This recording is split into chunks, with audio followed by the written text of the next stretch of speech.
Ruben, I guess the question would be, you've come down here, you should have beaten Melbourne Victory, you beat Western Sydney a couple of weeks ago. Does that make the Jets result last week maybe even sting a little more now in hindsight? Look, to be honest, I've moved on from that game. You know, I'm one to keep looking forward. I thought tonight, mainly positives. There's so many positives to talk about. You know, I'm really proud of the way my team played, really proud of their effort. Yeah, and I thought we were totally dominant, which was good. You absolutely created enough chances to win 2, maybe 3 games in that one. I guess, one, what went so right in the build-up, and what do you think was down to just not being able to get it past Paul Izzo? Well, he's had a good game as well, Paul. To be fair to him, he's a very good keeper, and you know, but we've had some chances. I think the positive thing is we've created chances without going into too much detail. You know, from a style of play and a philosophy that, you know, we wholeheartedly believe in, and the players to go out there under pressure and perform like that away from home against a very good Victory team, you know, just shows, you know, how far we've come in a short space of time. Obviously would like to take some of those chances, and I'm sure some of those boys would like a few of those moments over again, but you know, to create the chances from things that we've worked on is a massive positive and something we can definitely take moving forward. What was the message going into this one? Because I'm sure you would have seen the Melbourne City result that basically meant anything mathematical wasn't really there anymore in terms of the approach with these players, what they could get out of today. Yeah, I haven't. You know, I've come into a difficult situation in the middle of the year. I haven't focused too much on other teams or the ladder, or I've tried to, you know, give the playing group, you know, a real clear identity and a DNA that, you know, I believe can take Brisbane forward, you know, over a longer period. You know, and that is to be in control of the ball and in control of the game, and I think that's the biggest positive from tonight. It would have been nice to win. It'd be nice to still be in finals contention. That's certainly what the players have been aiming towards, but we've fallen short, unfortunately, and there's a clear process at the moment in terms of the way we play, and that gives us, you know, some clear areas to improve, and I think that's important to have that clarity.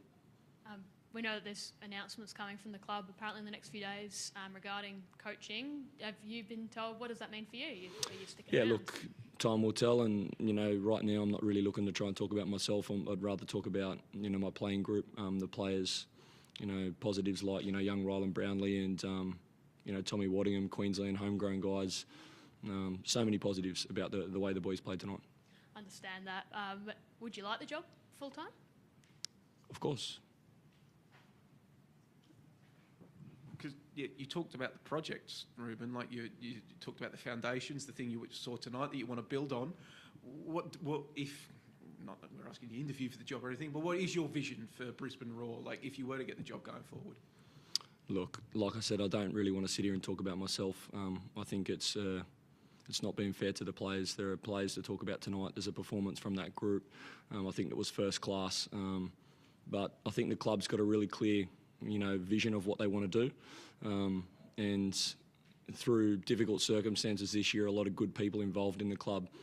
Certainly in my time since I've been here, I've seen a real togetherness from the top down, and I think that's important, and I think that gives a lot of people in Brisbane, a lot of fans, a lot of members and a lot of players hope. Obviously we need to improve, and that's what the club's going to look to do. Because, I mean, mathematically, the City game before was the one that eliminated Brisbane from finals. But do you think this playing group, if they keep on a trajectory that you see them on, will make the top 6 next season? They've got it in them? Very hard to say. There's a lot of changes. It'll come down to recruitment. It'll come down to cohesion. It'll come down to a club, you know, having stability. There are many factors, you know, that will dictate what happens next year. What is clear is that we've fallen short this year. And in the time that I've been at the club, there's a real clear identity in the way we want to play, and that's to be dominant in games, and you know, some clear areas to improve, like I said. Kaz, the CEO, he said over the next few days, this was a few days ago, that there'll be a few major announcements. Do you think that got the boys going a little bit today? Yeah, to try and impress, and obviously looking into the future, there's a 4-year plan going to get announced. Did they want to lift today for that and to maintain honest, their spots? To be honest, I look at the playing group and I think about games. I don't want to go too back, but we went away to Wellington. We conceded in the first minute and then totally dominated that game in every facet, you know. Chances on goal, final third entries, corners, shots on goal, possession, pass completion, pass accuracy, but we lost 1-0. And, you know, Wellington are a very good team. They're up top of the ladder. We've gone away to West Sydney, same thing, control the game, every key marker indicates that the players are, their mentality, their effort, their pride in the jersey and their belief in the way we're playing is very clear. Last week was no different. We had 2 very poor defensive moments, but again, we totally controlled that game and we're the dominant team. And again today, so I don't think those announcements have affected the players in any way, positive or negative. I think the players have been fantastic through a very tricky period, and I'm proud of the way they've kept their composure and held their heads and kept pushing forward. How do you feel about that there's been talk from Kaz about that 4-year plan? How do you feel about it, and have you had much involvement in it? Of course, I'm the head coach of the club, and I'm paid to give an opinion and to try and help the club move forward, and that's what we've been doing. So there's been many discussions, many conversations in ways we can improve as a club as a whole, and how we can stay together and how we can make progress. And there has been a lot of progress behind the scenes at this club. Some things that are hard to see when you watch the team play. Some things are behind the scenes, some things are in admin, some things are business minded. There's been a lot of progress and a lot of positives about this season, but there's still a lot of areas that we need to improve. Ruben, you sort of waved the red flag at the bull there, so I will ask you, in your opinion, what does this club need to do moving forward? Plenty of things. Can we have a hint? I've got a bus to catch. I've got dinner to eat with my players. Look, there's plenty of areas that's quite clear. The club hasn't played finals in a few seasons, so that's something that we want to rectify, but we want to do it the right way. We want to produce some of our homegrown players. We want to bring people through our system. We want to create a clear identity and something that we can stick to, something that attracts players. And, there's so many areas we can improve that. And there's no point me sitting here talking about them now. You talk about those young homegrown Queensland talents like Tom Waddingham and Rylan Brownlee. I just want to mainly focus on Waddingham. He kind of came off the bench tonight. I was just wondering what was behind that decision, whether he started or on the bench? Yeah, Tommy, what a fantastic person. First of all, what a fantastic player. To lead the line at his age, he started the season 17 years old. I'm thinking back, to games I've watched replays off in the FA Cup where he's going toe-to-toe with people like Marcelo, some of the strongest defenders in the league. He's led the line fantastically for the club through a lot of turmoil and a lot of change. And, he's then gone away and been, he's had the privilege of representing his country in the under-23s level, which shows some really good recognition for him. His loads are through the roof, and he's certainly fatiguing at this end of the season, and rightfully so. But there's also a lot of interest around Tommy Waddingham. We've had a lot of conversations and a lot of talks about clubs potentially looking to buy Tommy. I think he's only 1 goal off, breaking the record for the most, or maybe Irakunda now, but breaking the record for the most goals scored by a teenager. We don't make players like Tommy Waddingham anymore. He's that old school, proper number 9. He's got so many areas he can improve and grow, and I think he's a massive asset to the club. You said you're getting interest from other clubs. Any hints of what kind of region of the world that you're interested in? There's been interest everywhere, to be honest. There's been interest, within Australia. There's been interest through Asia, but there's been some big interest through Europe, which is great. And, we know that we've got an asset. We know that we've got a fantastic young player. And, we'll keep working on developing him and bringing him, to the top of the pile. Just lastly, is that a part of the kind of 4-year plan that Kaz spoke about developing kind of players for profit to sell over to kind of develop players and sell them to profit to kind of keep the club sustainable?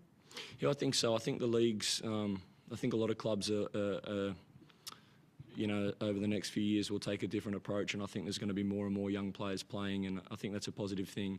In terms of the development of our own players, obviously, like I say, Brisbane's had a lot of change over the last few seasons, and the academy's taken a hit at times, but we're in a process now of rebuilding that academy, and there's some really positive work being done there. So usually those things take time, and it certainly doesn't happen quick, but there's a clear process, and what's nice is even through that turmoil, we've produced a few of our own. Young Rylan Brownlee scoring a lot of goals at NPL level.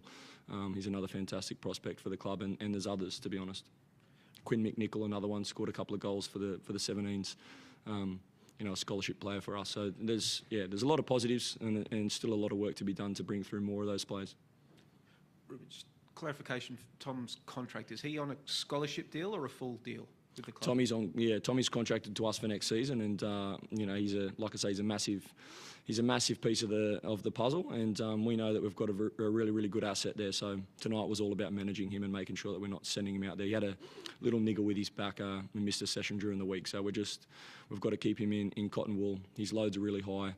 He's done fantastically well, and you know, even then when he came on tonight, he was a big threat against, you know, let's be honest, Miranda and De Silva, proper defenders. You know, there are guys that are above the level, foreign defenders that are, you know, the glue of that Melbourne Victory backline, and he's come on and he's put himself about and he was dangerous again. So, yeah, plenty of positives for Tommy. Jackie Ingham, his hamstring. Yeah, haven't spoke to the medical team. Jackie said he felt it, but he also had a knock on it in the first half, so we're hoping that it's not too bad. But yeah, it is what it is. Disappointing to lose him to injury. And just on Perth Glory, they've announced that they want to connect more with Football West, and then it's similar in that Kaz statement about connecting more with Queensland and the grassroots. Do you like that approach? And you know, it feels like there's a bit of an emphasis on that. Yeah, for sure. I think, you know, it's easy to sit up here and talk about connection to the fans, you know, and grassroots. I'm more into doing, to be honest. You know, I had a good time at Perth Glory working with the youth team and then bringing a lot of players through into A-League level. I think it gave debuts to 21 players under 22 in 15 months. So Perth Glory are reaping the rewards of some of those players being exposed. And there's some work to be done with connecting to grassroots football in Brisbane for sure. But that's not to say that the people before me haven't, you know, worked hard and tried in those areas. It's a very difficult situation that Australian football finds itself in, and there's a lot of work to be done. So we need, you know, people that are willing to sacrifice a lot of time and effort to make a difference. Thanks, guys. Cheers. Thank you.